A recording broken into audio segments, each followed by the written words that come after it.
Welcome to Dairy Business Update. I'm Joel Hastings, your host, and today we have with us Jay Mattison, CEO of National DHIA, based near Madison, Wisconsin.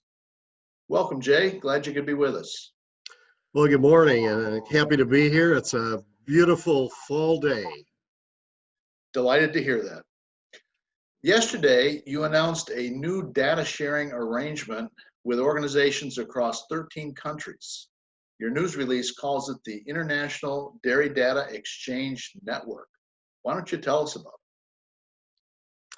Well, Joel, it's a project that has been in the works since 2018 with some principal and key countries of Germany, the Netherlands, Denmark, Canada, Australia, the US, and working to and also Denmark and the Nordic countries, but working to have a common and universal exchange platform so that data are able to move, from the farm to appropriate milk recording or other organizations in the dairy industry.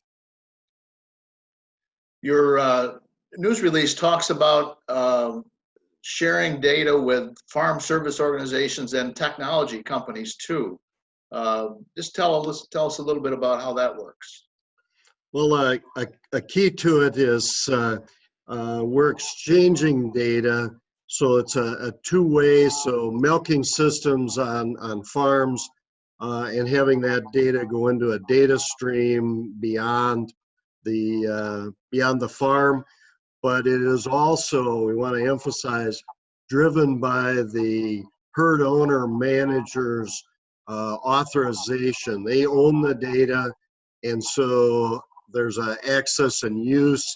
They want to know where and how their data are going. So, that will be a key part, that the herd owner manager is the one that authorizes where the data goes.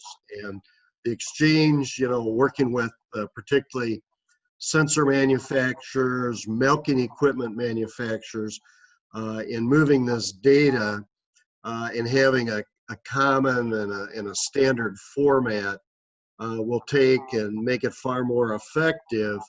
And you won't have to have 17 different interfaces to hook up with one particular manufacturer milking system.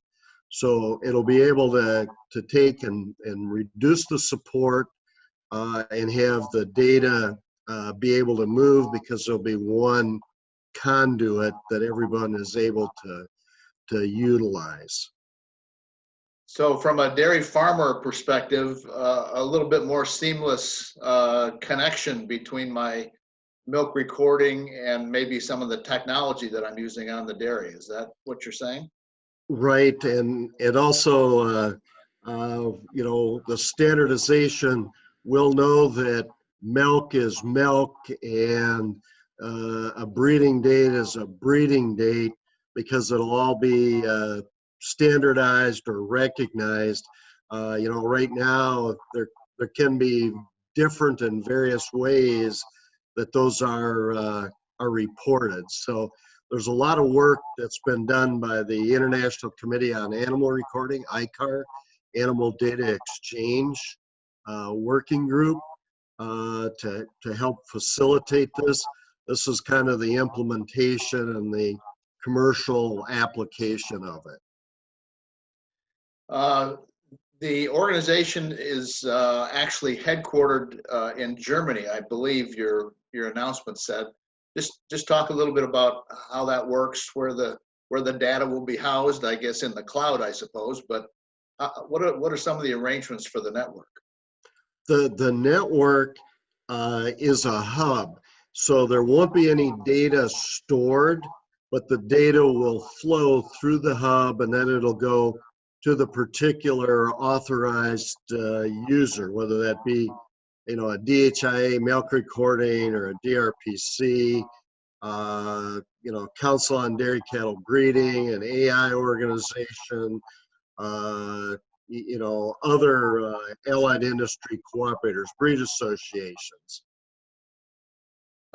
You and I haven't talked about this, and your news release doesn't refer to it, but in terms of the Council on Dairy Cattle Breeding and its use of international data, will that have an impact on CDCB? Not at this time, because what we're focusing on is the domestic, in the future, and if there's appropriate agreements, then data can be shared. But right now we're looking at establishing the conduit and the exchange, and getting that done right. As a U.S. dairy producer, what will I be seeing from my milk recording, my DHI organization? Will I have information about this, or am I going to sign a new agreement, or what's going to happen on my farm? The whole access and use, we're taking and updating, the policy and the guidelines. So that's really separate from this, but I mean, it will help that. And what is really good about this is herds will probably see nothing, because it's hopefully is seamless. Once we get the software configured.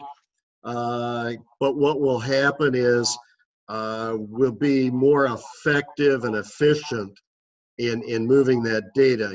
Some software, there's 50 some versions of the software with the same name, and that'll be able to, be better supported, maybe able to be reduced, but we'll get the data in a standard format rather than having 50 different, ways that data lines up.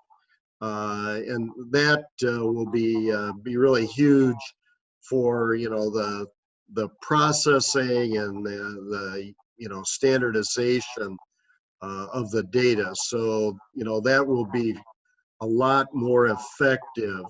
So that's what producers will see, but it'll be in the background. Understand. Well, we've come to the end of our few moments this morning. We appreciate you being with us. We're speaking with Jay Mattison of National DHIA, talking about the International Dairy Data Exchange Network. Jay, thanks for being with us. Thanks, Joel. Have a great day. This is Joel Hastings for Dairy Business Update at dairybusiness.com.